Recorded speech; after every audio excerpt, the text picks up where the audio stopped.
I'll just introduce myself again. I'm Sarah Vaya. I'm a professor and climate extension specialist at the University of Maryland. And today we're going to talk about regeneration, really an introduction to the topic, and then laying the groundwork for the later talks during this summer. There's two parts to today's webinar. The first part, in the first part, I'll talk about kind of the origins and impacts of a whole suite of interacting problems that we have got that are being caused by our activities and our activities producing environmental degradation. So I want to start by talking about cultural attitudes, because our attitudes towards nature are really key in this. The fact that degradation of the natural world is really at a crisis point at this moment, and that scientists agree about the fact that all the delay that we've had and various political issues which keep things from happening now mean that we can't just sort of gradually address these problems. We need a radical societal transformation. So that might sound scary or it might sound exciting, but the truth of the matter is that we really need to a big overhaul to make things work again. Okay, the second part is really addressing the whole climate doomism and eco-anxiety, and sort of ask how do we become the agents of change? What kind of attitude changes do we need? And how can we keep our spirits up, really? Because I've already confessed to most of you in previous webinars and on some of my blogs that sometimes I find this whole thing pretty depressing, but the key to that is doing something. And so I'll discuss a variety of, I hope, useful things in the second part of the talk. This great picture is Darwin's entangled bank. And as you know, Darwin was the architect of evolution, which is the process that has produced the great diversity that we enjoy. And I'll be talking about some of that in just a moment. Okay, I just want to start out with a few ideas from Paul Hawken's book. He says, the climate crisis is not a science problem, it's a human problem. And that's true in so many ways, but he goes on to say the economic structures created to support human well-being have degenerate life on Earth, creating loss, suffering, and a heating planet. Vital connections have been severed between human beings and nature, and between people, religions, and government. So really, we're breaking vital connections that we have not only with nature, but with one another. This disconnection is the origin of the climate crisis, and also where we discover solutions that can engage all people. And that's key, because we can't just have solutions that, some people working on solutions. We need all kinds of people working on solutions, and we need to respect the different contributions that different people can make. So I've always subscribed to the idea that if you want to solve a problem, you need to understand something about the problem, how it arose in particular. And so I want to start out with some basics about the evolution of life on Earth. And most of you, I would say probably all of you, or the great majority of you, did not know that I had a previous lifetime before I started teaching people about climate change. But I'm trained as an evolutionary biologist and an ecologist, and so the ideas that I'll be discussing this summer are really of interest to me. Okay. True fact, well, this is an opinion, I guess. Humans have an inflated sense of our role in nature. And we can see that if we look at the whole, if everyone could turn their microphone off, that would be great. We can see this issue when we look at the whole sweep of evolution on Earth. And the way we're going to look at it is as a 24-hour clock. So here's the formation of Earth at the midnight before the day. And the inner circle is billions of years ago. So if we start here and we go backwards, 1, 2, 3, 4 billion years ago. So Earth is about 4.5 billion years old. The first life on Earth was a little bit less than 4 billion years old, maybe 3.9. Prokaryotes are single-celled organisms that do not have a nucleus. So bacteria, for example, are prokaryotes. So everything is in the ocean, okay? And here we are, we're going around. We're almost to half of Earth's history, right? And about here, photosynthesis evolves, okay? So everything's in the ocean, and algae evolved the ability to photosynthesize, okay? Actually, cyanobacteria did that, but trivial. So there's no free oxygen in the atmosphere until it accumulates after a bunch of photosynthesis. So we don't have any free oxygen until after, a little bit after 12 noon, half of Earth's history is gone. The first eukaryotes, that is, organisms that have cells with a nucleus where the DNA is, okay, again, technical, but all multicellular organisms are eukaryotes, okay? So here we are, and we're going around, this is between 1:30 and 3 p.m., okay? It's not until 6 p.m., everything's still in the ocean, that we get the first multicellular organisms. Not until 7 p.m. we get the first animals. Everything is still in the ocean. Ocean, ocean, ocean. Not until 10 p.m. do we have invasion of land by plants. And this is not the big trees and flowering plants we have now. No, these are really simple plants like mosses. And 11:15 to 11:30, the first flowering plants evolve on ocean. Humans, when do humans appear? 20 seconds before the present on this 24-hour clock. So humans are just a tiny little thread on the tapestry of life. To us, we're really important, but in the whole, scheme of things, of biodiversity, we are not that important except on our impacts. Modern humans are less than 300,000 years old. So our inflated sense of our role, we were the last major group to evolve on Earth. People in general, and this is true even for scientists, don't understand very much about the key interactions and dependencies among organisms. So that's where this entangled bank comes again. Different animals eat everything eats plants, right? The animals eat the plants, other animals eat other animals, there's food webs, etc. And because it's really complicated, okay? Sometimes hundreds of kinds of animals and microbes, et cetera, are maybe even more interacting in a particular spot. It's very hard to know what happens if you change one thing, like if you overhunt something or you clear cut a forest. A lot changes, and it's very hard for most people to predict what is going to happen. But most of the time when humans change something, we basically break it. You can essentially take that to the bank. So people don't understand very much about what's going to happen when they have an impact on nature. Yet, most cultures assume dominion over or stewardship of all other organisms.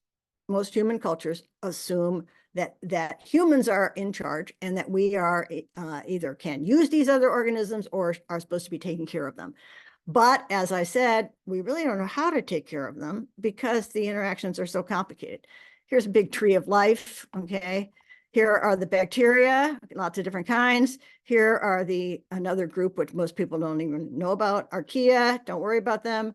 Here are all the eukaryotes. Here are the multicellular organisms up here. And you are here. Here are the animals. And here on this little twig is humans, okay? Is us. That's not grammatically right, but we are way out here. All right. Now, let's just talk about sort of Western culture for a minute. Aristotle, big, very famous and influential philosopher, of course, came up with this idea of the ladder of life. And that has really defined human relationship with nature in certainly Judeo-Christian culture, all Western culture.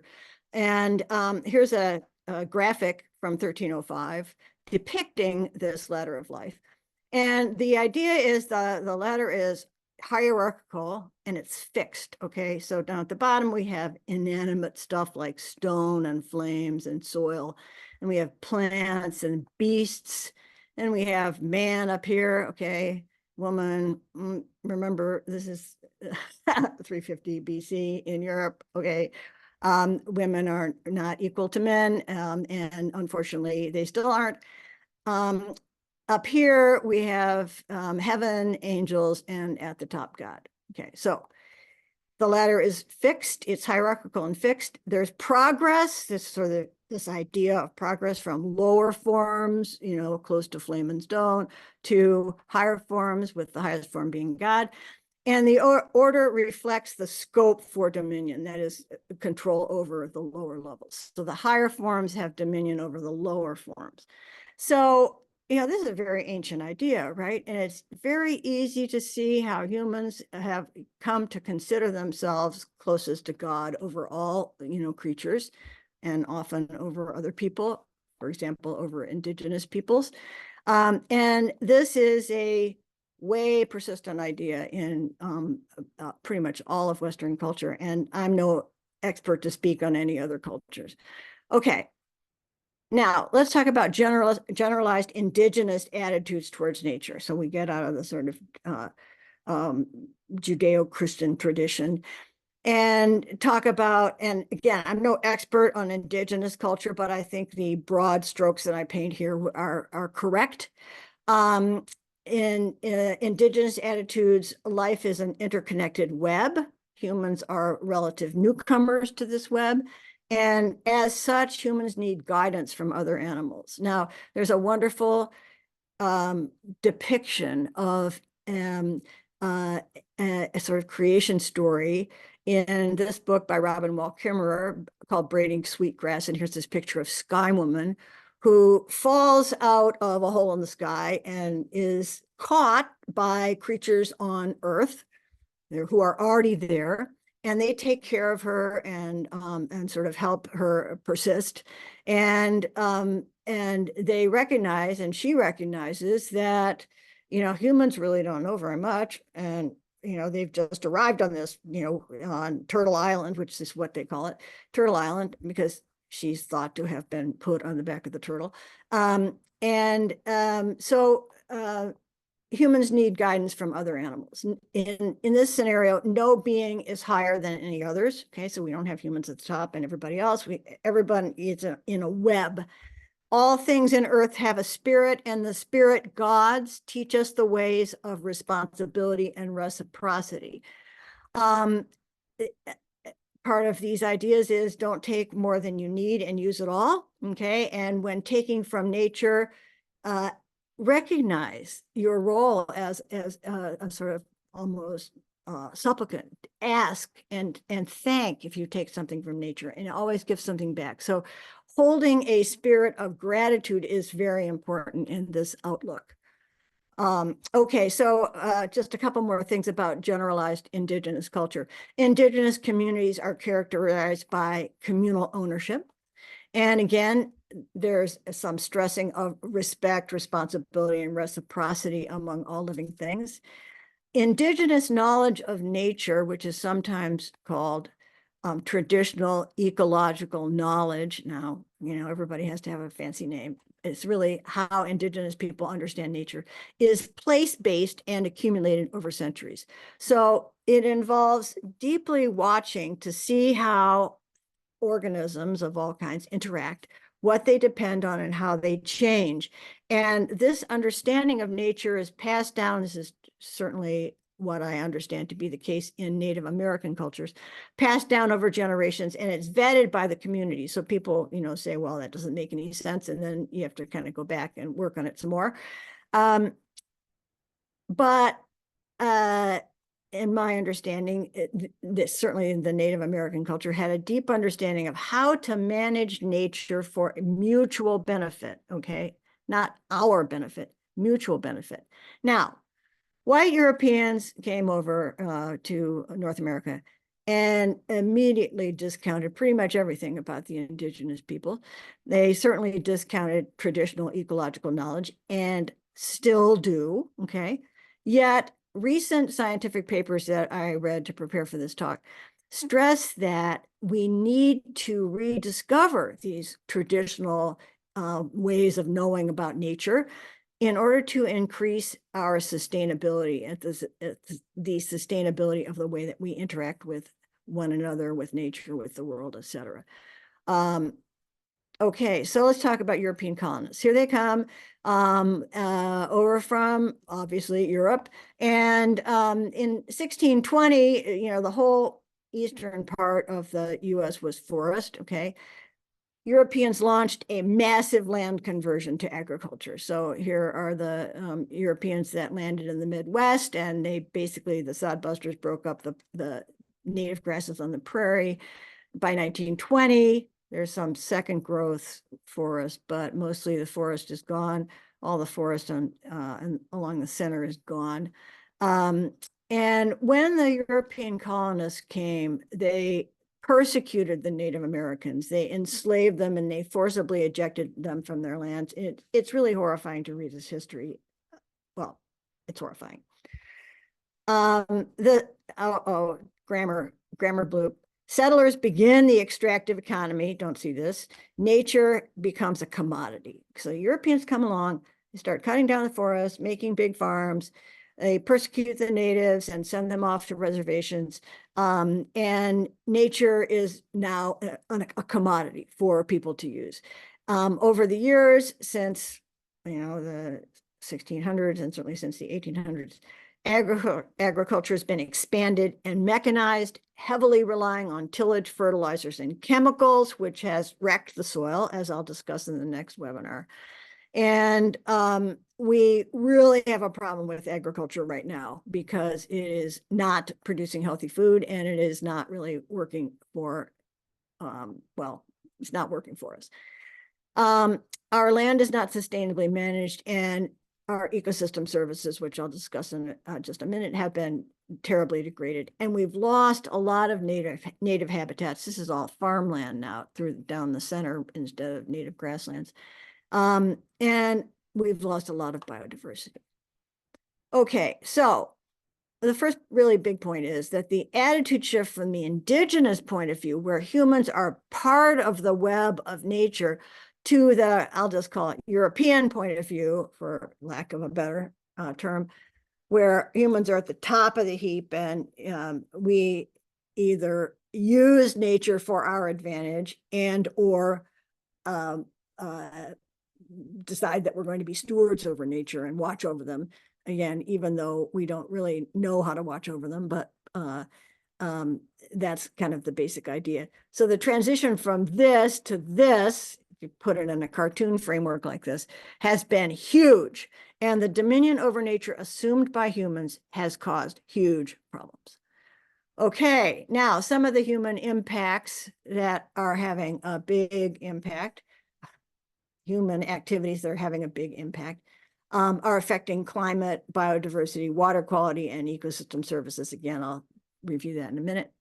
But these include disrupting interactions, the traditional ranges of organisms, fire, which is, of course, becoming more intense every year because of climate change, storm intensity also increasing. Global warming is part of all of this. Oh, I forgot to put a red box around droughts. Droughts are, we're really starting to see this year hugely disruptive impacts of climate change. And that comes in the form of fire, storms, droughts. Nitrification is problems we get in the soil by putting on too much synthetic nitrogen fertilizer.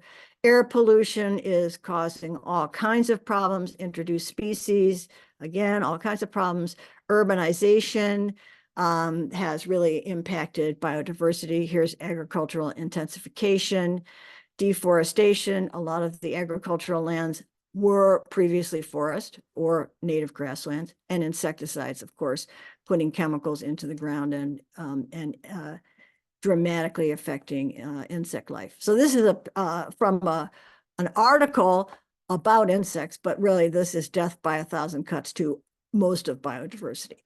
So human actions, including these, have increased extinction rates 10 to 100s, tens to 100s times, bad grammar, many, many times over background rates. Okay, so you have probably heard people say we're in the middle of the sixth great extinction. There have been 5 huge extinctions in evolutionary time.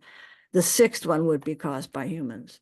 Okay, now, many, many people say, and I don't think probably there's that many of them on this webinar, but a common human attitude is, hey, so what? What has nature done for me recently? People don't really recognize what nature has done for them recently.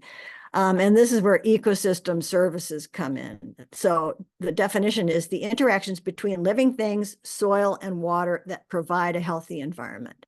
And there are a range of these ecosystem services, from formation of soil and habitat, photosynthesis, to clean water, to healthy food, to medicines. Many, many medicines come from plants and other types of organisms, raw materials for building, wood, etc. Flood control, so this is regulating services, flood control, climate regulation, cleaning the water and air, and pollination. All of these are super important, and all of them are really in trouble right now. We're having so many floods, and a lot of the water really can't be cleaned because we're putting too much in it, and we've taken away the healthy soil that can clean water. And these are the cultural benefits. Nature is beautiful. It's a spiritual sort of experience, obviously recreation, education. So nature does a lot for us, and our actions are compromising the benefits of the natural world and all of the services that it provides for humans, which is really risking our lives, livelihoods, and the overall economy. When I send you a copy of the slides, these links will be hot, and there's an interesting report from the World Economic Forum about just how much it costs the economy when we basically wreck nature. So we are taking what we want as sort of a matter of course, while disinformation constantly spewing out from the corporations and other powerful players is obscuring the costs. So take, but people don't recognize, either because they haven't been educated in it or because they have believed some item of disinformation from fossil fuel companies, etc. They don't realize that this is costing us, okay? But it is costing us in a big way. All right. Here's some data from a recent scientific paper. Actually, this paper published in Science Magazine in 2019 is one of the ones that I'll call upon considerably during this talk. This, unfortunately, is not open access. So when I send you the slides, if you want to know more about what comes from this paper, email me and I'll send you a PDF copy. I don't think I can just send a PDF out to everybody without risking copyright trouble. Okay, in this paper, they show 18 different ecosystem services, and they illustrate the 50-year global trend. So don't worry about the different columns or the different colors. Just look at the down arrows. Most of these are down arrows, or one little constant. Most of these are down arrows, which means over 50 years, most of these 18 ecosystem services have declined. There's a couple facets of, some of these have several different facets. 3 of them, energy, food and feed, and materials, have somewhat increased, which sounds good, but when you recognize that, in fact, the reason they've increased is because these things depend on land, energy, usually from fossil fuels, or from biomass, food and feed, and materials and assistances like logs. They are increased because we have more agricultural land, which has mostly been obtained through deforestation. So these are not really useful increases. So pretty much everything else is in decline. So I'll just say to everyone, wow, beware, because humans are pretty smart, but not even humans can fight the laws of nature, right? we think we're pretty great, but if we don't have clean air, clean water, can't grow good food, we are not going to be in very good shape. All right. Now, again, this is from that same Diaz paper. They describe that indigenous people occupy about 40% of Earth's remaining ecologically intact areas. And in these lands, this 40%, there's lower deforestation, less ecological degradation, and lower carbon emissions. And that's because of the way that indigenous people manage these protected lands, okay? They use active land management and conservation strategies that maximize nutrition, food and water security, carbon sequestration, storing carbon in the soil and in wood, biodiversity and ecosystem restoration. So they're actively managing for the benefit both of their population and the biodiversity, wildlife populations, and well, microbes, also part of biodiversity. So they are actively managing instead of simply setting aside a chunk of land for conservation, which is a more Western approach. Just set it aside and don't, try to keep everybody out of it. That's not as successful as the indigenous approach of actively managing the land for, with these, strategies. All right. So this is from another paper that was in a journal called PNAS, Nexus Proceedings of the National Academy. And this is a sort of, I don't know what Nexus means, just a spinoff. And this article describes three main drivers of degradation. Here they are. Extractive relationship with nature, I've already discussed that. Imperialism, which is, you all know what that is, but I'll just say it, forcible export of ideas to other populations through colonization. So when the Europeans came to North America and pushed out the Native Americans, that was imperialism, okay? And population growth, so that's the third one. I put that in parentheses because although the human population is definitely growing, a very small fraction of the human population, the wealthiest people, are causing the majority of the problem, okay? Most people are really not causing that much of a problem. Certainly not for climate change. For biodiversity loss, it's a little bit different. But so population growth is one of the three main drivers. Producing 5 interconnected problems. Here they are around the central drivers: climate change, pollution, social inequity, biodiversity loss, and disease. And then out in the outer ring are all the things that are being impacted in a negative way by these, 5 problems driven by these 3 things. So climate change, floods, sea level rise, ocean heating, extreme weather, mega drought, wildfire, etc.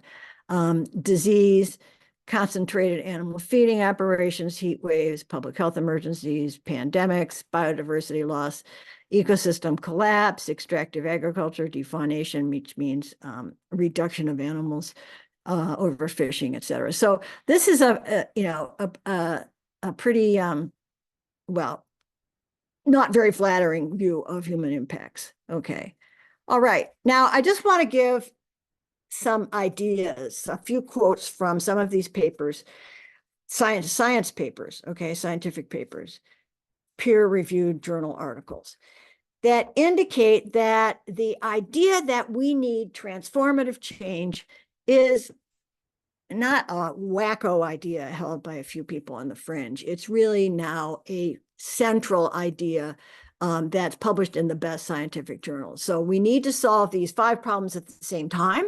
Okay, many of them have similar solutions. Scientists agree that this will require transformative change. Okay, so here's a quote from that PNAS Nexus article that had the orange 5-sided graphic I just showed.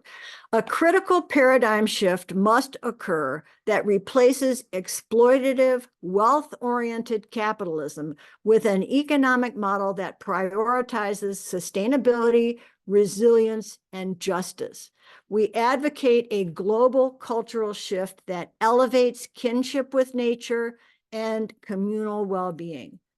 Okay, this is really different from the sort of every person for themselves competition that now is really the basis of I think, a lot of our culture. Communal well-being. This is from that DS paper in Science. Despite the severity of the threats and the lack of enough progress in tackling them to date, opportunities exist to change future trajectories through transformative action. Such action must begin immediately, however, and address the root economic, social, and technological causes of nature's deterioration. Okay, so economic, we use nature to make money, basically. Social, hey, me, everything is all about me, and I should be able to use any resource I want. And then various technological problems, which I guess AI is now shaping up to be one of the big ones. All right. This is from a report from the United Nations Environment Program. Only a system-wide transformation will achieve well-being for all within the Earth's capacity to support life, provide resources, and absorb waste.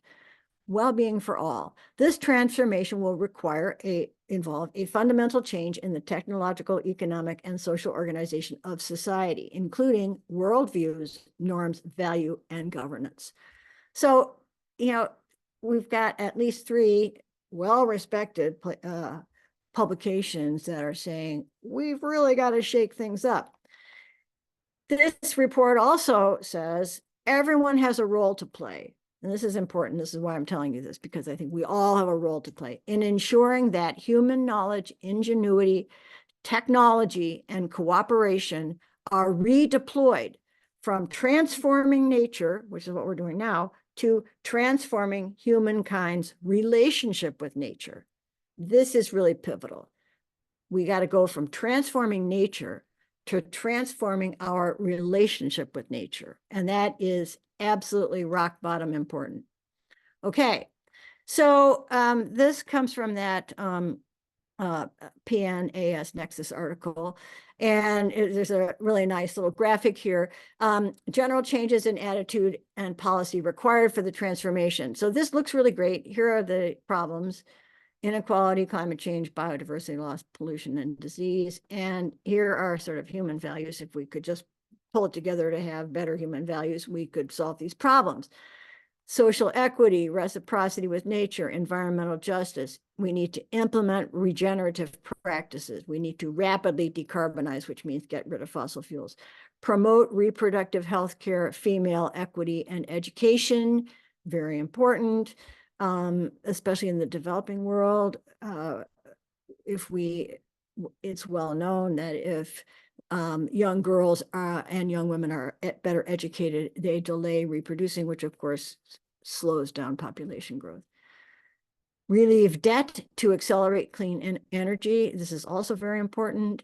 Many developing countries are so far in debt that they are having a hard time in debt for a variety of reasons, to the wealthy countries mostly. They are having a hard time implementing clean energy. And correct market distortions favoring fossil fuels. This comes up often.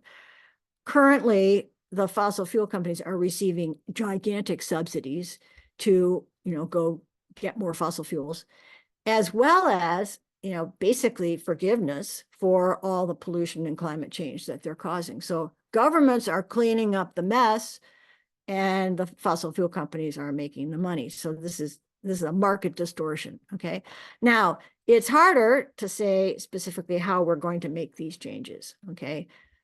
And well, all you have to do is read about sort of what's going on in Congress to realize that we are having a really hard time making any changes, because our elected officials are not always governing for the sort of better results for people. Let's put it that way. This comes from that DS paper again. Achieving such a transformation for the broader current and future public good will have to overcome resistance from vested interests, including some powerful actors. Well, this is really, I think, the key, right? How do we get the transformation we need when, in fact, the people who are supposed to be governing for us are not taking our best interest? They don't have our best interests at heart, but rather a less sort of commendable obligation to corporations and people who fund them, okay? Key avenues for transformation include these, and this would be policy things: improved implementation and enforcement of existing environmental policies and regulations. We have a lot of really useful and important environmental regulations which are not being enforced, okay? And if you read the Washington Post or the New York Times or any other sort of newspaper, you'll read, EPA is trying to do X, trying to improve the mileage of cars, trying to reduce mercury emissions from power plants. And every time you read one of those things, EPA is formulating regulations to do X, whatever, you'll read in the next paragraph. And then they're being fought by, all of the vested interests, right? Who take them to court and slow things down and keep anything from happening, okay? Any of you who've been at my previous webinars already realize the depth of my anger about this, but I'm not going to lay it on anymore. Okay, the next key avenue: removal and reform of harmful policies such as subsidies for energy use, okay, or subsidies for harvesting resources, okay? We shouldn't subsidize activities that are damaging to people or nature. Reforming global financial and economic systems, steering away from the current paradigm of economic growth. It has been shown recently, I think counter to a lot of public opinion, that for people to have a good life, we have to have constant economic growth. This is really not the case. And finally, a key avenue is we need to reward sustainability instead of, the bad energy use, et cetera. Reward sustainability and penalize actions resulting in deterioration of the fabric of life. If we could do this, okay, which is really put our money where our mouth is if we want to have a livable future, if we could do this, we would all be a lot better off. Okay, so let's go back to regeneration for a moment. These are quotes from this book by Paul Hawken. Regeneration means putting life at the center of every action and decision. So when you read the paper and you read some law that has been, is under discussion in Congress, ask yourself, is this putting life at the center of, our actions and decisions? Regeneration applies to all of creation and to families, communities, cities, schools, religions, cultures, commerce, and governments. All of these can be, can sort of take a regenerative approach to their activities. The ultimate power to change the world relies on reverence, respect, and compassion for ourselves, for all people, and for all life. This is regeneration. And Hawken goes on to say, if we are going to save the world, we need to create a world worth saving. I mean, that seems like a truism, but it's really important to remember that, okay? And this is my statement. This world needs to be for everybody. It needs to work for everyone, not just work for rich people, okay? So what will this better world of the future look like? Now, I've talked about a good future world. I gave a webinar last year about visualize a vibrant future, electrify everything. And if you are interested in that, you can go back and look at the video on YouTube, on my YouTube channel. But this better world of the future will have clean power, vibrant cities, where there's a lot of green space, for example, regenerative, diversified agriculture like this. This is diversified agriculture. We've got forestry, we've got different kinds of crops grown together. We don't have those big monocultures like you see, in the pictures, thousands of acres of soybeans. That is not regenerative agriculture. Okay, restored natural lands, cleaner air and water. Increased social justice. This is really impeding us from a good world right now because so many people are getting the short end. Reduced inequality, okay? We have to remember that we're all supposedly created equal, so we should all be treated equal. And these are I think the values that are so important: more cooperation, less consumption. Okay. One of these papers, and I didn't show this graphic, discusses how important it is to consider multiple definitions of a good life. It seems like most of the time, at least in the US, a definition of a good life is having a lot of stuff, right?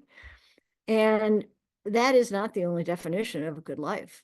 Cooperation and communal activities also could define a very good life. Less consumption. We really don't need all this stuff.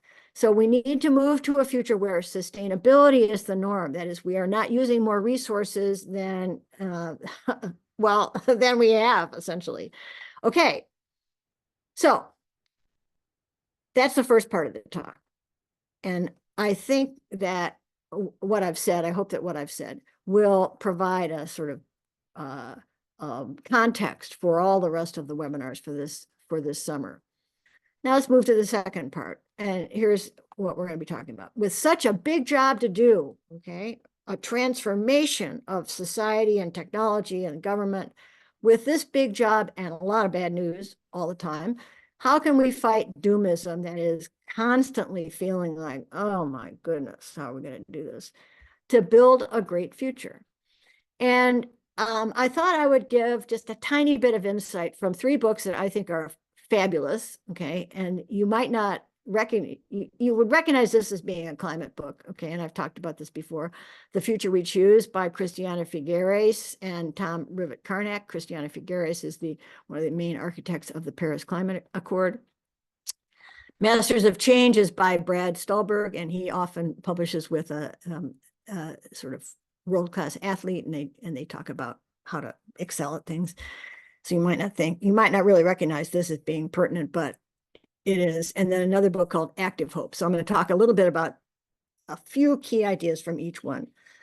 Master of Change, The Future We Choose, and Active Hope.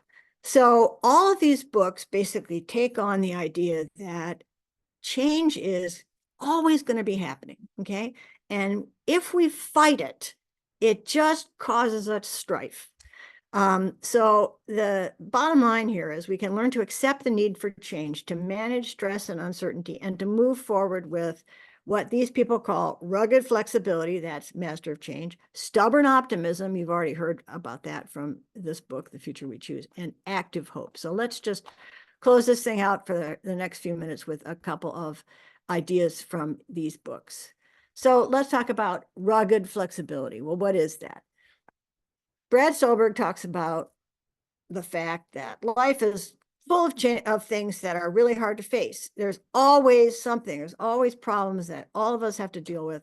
And there's 2 common attitudes among people to this constant, essentially trail of problems in life. You can ignore them, delude yourself, or be toxically positive, which is sort of, hey, everything's okay, Pollyanna kind of thing. That's one approach. And the second approach is despair and give up. Well, neither of these attitudes is going to change anything, right? And Stulberg describes, I'm only giving him one slide, right? This is a 150-page book. So there's a lot more in the book than I'm going to talk about. But Stulberg talks about how both of these attitudes really just lead to pain. They just produce suffering because they do not allow you to move through the problem. So we can only move forward if we recognize that life is often going to be really hard. Okay. Now, I feel as a very privileged person with a good education that my life is not nearly as hard as most people's lives. Okay. Yet, we all have these challenges that pop up. So it's a lot easier if we just accept that life is often going to be hard, and even apart from our personal problems, social change, et cetera, there's always change happening. So if we can accept the need for change, it makes coming up with a good solution much easier.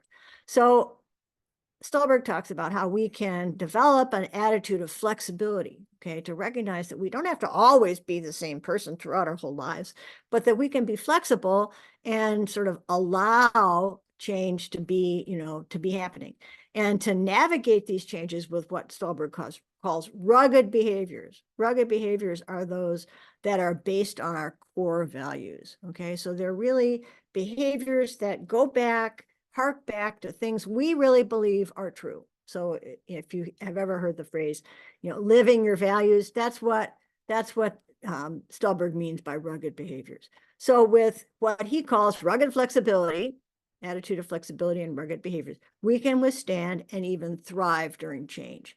If we fight it, if we ignore it, if we give up, we're going to be in the same problem all the time. We've really got to move forward by doing something. Okay, stubborn optimism. Again, this is a really great book with a lot of good ideas. I'm giving it one slide. So change is hard, so we can't give up easily. We got to be stubborn, right? That seems pretty clear. Persisting through a hard problem doesn't just require stubbornness, though. It requires optimism, that in fact you can find a solution. Stubborn optimism. Stubborn optimism allows us to persist and maintain an optimistic kind of can-do outlook through inevitable setbacks and uncertainty as we work for climate solutions. So when I talk at the end of the summer about the energy transition, we are having so many setbacks. There's all these little bumps in the road. First everybody's buying EVs, then nobody's buying EVs, and everybody's worried about batteries. Then we're solving the battery problem. It's like, up and down, all kinds of political setbacks. Stubborn optimism means we are just forging forward and working the hardest we can to find solutions. Okay, I'm going to spend a little more time on Active Hope, this book by Joanna Macy and Chris Johnstone. Active Hope, they emphasize that it's a practice for building a better future. This doesn't mean practice like I am going to practice the piano. This means practice like mindfulness, where you do it every day. It's something that is part of your basic life and your attitude towards, moving forward. So in Active Hope, they describe that we are now experiencing what they call the great unraveling of ecosystems and society. This is caused by climate change, the threat and cost of war, increasing inequality, threats to democracy, fears that we can't meet our needs now or in the future, social unrest, threat of social collapse, misinformation and lies spread by the Friends of Business as Usual, BAU, and a lot of interactions among the above. So I think we all recognize these problems are real and we deal with them in the present. Okay, so this is the great unraveling. What we thought was the way the world worked is now somewhat unraveling, falling apart. Okay, the great unraveling, according to these guys, is driven by this business as usual BAU scenario. And here is the scenario: that constant economic growth is necessary for prosperity, that nature is a resource for us to use, that promoting consumption is good, that life is unequal, and oh, by the way, some people are more important than others. Problems of other people or other species are not our concern. There's no point in working towards a different future because we'll be dead anyway. Individuals and their actions don't matter. You can recognize, if you've come to any of my webinars before, and well, really, you recognize anyway, that these are sort of very pathological points of view. The future will be like the present if we stick to business as usual, or, by the way, much worse if we stray from these premises. So key attitudes follow from sort of accepting this business as usual scenario. People don't want to think about problems with business as usual. They don't want people like me telling them that there are problems with business as usual because they don't know what to do about them. And if they do think about the problems, it's really easy to become overwhelmed and feel like you just want to tune out and give up, okay? So this is not healthy, okay? But according to these authors, we have a choice, and that choice is Active Hope. So moving forward with Active Hope, they describe in the books, and Joanna Macy's very, very well known, and she has been at this for 50 years. So they describe the Great Turning. Okay, the Great Turning is the beginning of our ability to heal ourselves and our world. in the Great Turning, we turn away from business as usual and turn toward actions that support a sustainable and just society. And they, in this book and their other writings, they go into a lot of effort to describe what they call the work that reconnects. It reconnects us to one another. It reconnects us to nature. And it is work. It takes, effort. And there are 4 basically stages in this work that reconnects. And so here's a graphic from the book. I colored in the 4 stages, okay, and they articulate a spiral, okay, a spiral where you basically start out coming from gratitude. And these numbered things are sort of 7-sentence starters, okay? So coming from gratitude, here are things I love. I love being out in nature. I like to go out and eat breakfast and hear the birds. I'd like to thank fill in the blank, everything, right? Honoring our pain for the world. We might feel a lot of gratitude and at the same time feel sorrow, feel pain for the world, feel like I'm so crushed that deforestation is happening and biodiversity is being lost and insect populations are crashing. This is pain for the world. And it's useful to recognize that that's okay, to feel this sadness about what is going on. So here's a sentence starter. Looking at the future, we're heading into my concerns include, well, I just said some of them. Okay, so this is honoring our pain for the world, seeing with new eyes. Facing these concerns that you've just articulated, what inspires me is an indigenous point of view or something, or what this culture has done, or what these people have done, or what Brad Stulberg has said, okay? What inspires me are these things. And looking at the future we are heading into, what I deeply hope for is fill in the blank, okay? More compassion, less consumption, more communal work, etc. A part I'd like to play in support of this future world is, this is going forth. So here we start from gratitude, recognize we're sad about the world, think about new ways to see things, and then go forth, okay? A step I'll take towards this in the next week is, okay? A part I'd like to play in support of this is, and here's a step I'm going to take. And then, in the spiral. And the idea of active hope, and the reason it's a practice, is that we go around this spiral over and over, okay? Gratitude, honoring our pain for the world, seeing with new eyes, and going forth and doing something. So go forth and do something. So different parts of the Great Turning, or important parts of the Great Turning, are holding actions that slow the destruction, or actions that involve rethinking and redesigning how we do things. So that's really two different things you can do in the going forth. Changing parts of an important feature of the Great Turning is changing our focus from the individual self to the connected self, okay? It's not just me, but it's, hey, you. How are we interacting? Realize we aren't stuck with the mistakes and failed policies of business as usual.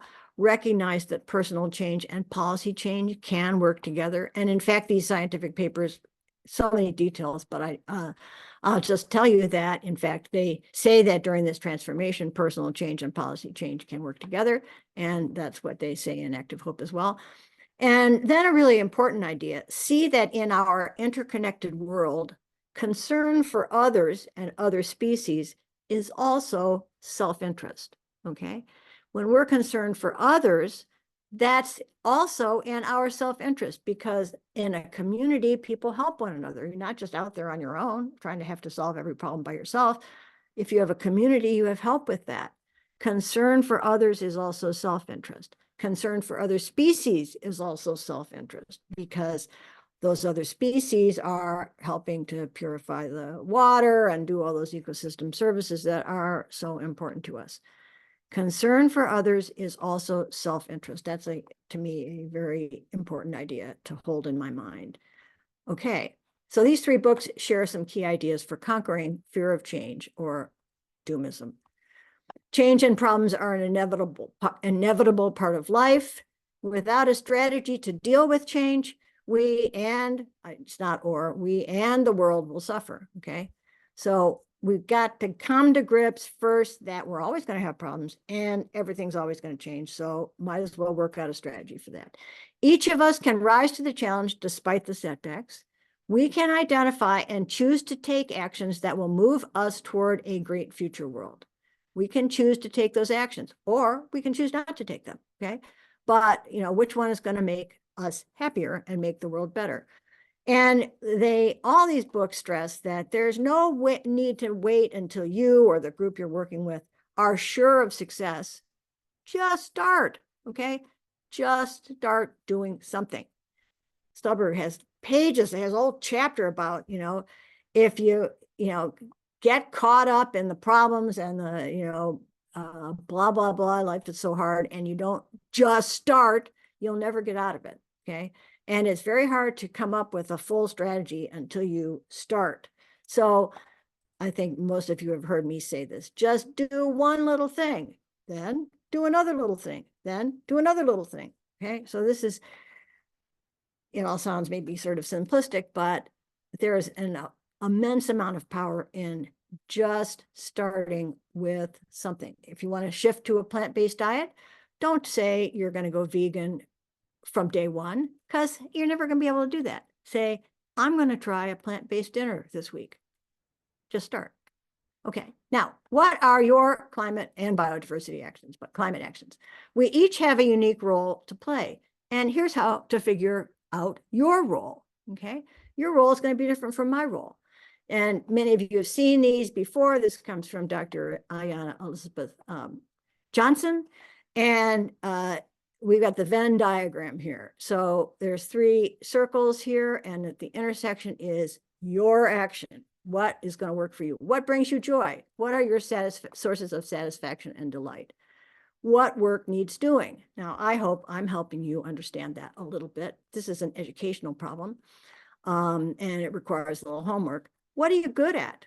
Okay. It turns out that most of us like to do the things we're good at. Okay. So there's a lot of overlap here. Your skills, resources, and networks. So when I look at these 3 things for myself, I say, what am I good at? Well, I'm only good at a couple of things. Okay. I should maybe start with this one. What brings me joy? I like to figure stuff out.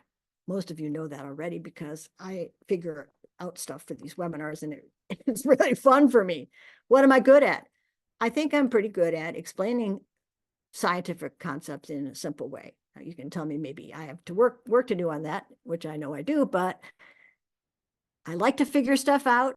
And I like to help other people understand what those things are and what work needs doing. Well, climate, biodiversity, et cetera, there it is. And so that's my climate action where those things intersect. Yours is going to be different. And the great thing is because all of you are different. You all have different interests. You all have different skills. There's sort of a body of work that needs doing. So that's pretty much the same for everybody. But because you all are different, everybody does something different. And so it's not true that there are certain things that are more important to do than others, okay? There's a lot of important stuff to do. And I really look forward to hearing from you on how you're figuring your thing out. But this is all I'm going to say for today. It's 5 o'clock, so I've already talked an hour. And